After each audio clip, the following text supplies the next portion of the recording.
Avant de vous donner des stratégies en fonction d'un problème que vous souhaitez résoudre, parlons des obstacles, des choses qui sabotent votre capacité à recabler votre cerveau. L'ennemi numéro 1, c'est le stress chronique.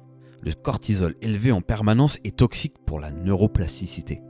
Parce que sous stress chronique, votre hippocampe, cette zone de la mémoire et de l'apprentissage, peut littéralement rétrécir. Votre capacité à créer de nouvelles connexions diminue. C'est pour ça que quand vous êtes ultra stressé, vous avez du mal à apprendre, à changer et à penser clairement.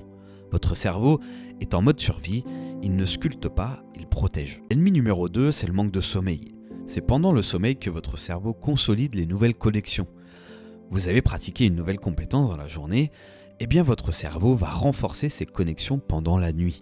C'est là que la magie se produit. Pas de sommeil égale pas de neuroplasticité durable. L'ennemi numéro 3, c'est l'inactivité physique. L'exercice physique est un des facteurs les plus puissants de neuroplasticité. Pourquoi ? Parce que l'exercice libère du BDNF. C'est une protéine qu'on appelle parfois l'engrais du cerveau. C'est un peu un fertilisant neuronal. Le BDNF aide à créer de nouveaux neurones, renforce les connexions existantes et protège les neurones du vieillissement. Pas de mouvement égale moins de BDNF égale moins de neuroplasticité. L'ennemi numéro 4, c'est l'absence de nouveauté.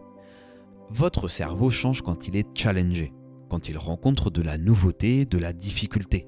Si vous faites exactement les mêmes choses tous les jours, dans le même ordre, sans rien de nouveau, alors votre cerveau va se scléroser, entre guillemets. C'est le principe dont on a discuté tout à l'heure, ce qui ne sert pas s'atrophie. Les circuits non utilisés s'affaiblissent. Si votre vie est sur pilote automatique complet, alors votre plasticité diminue.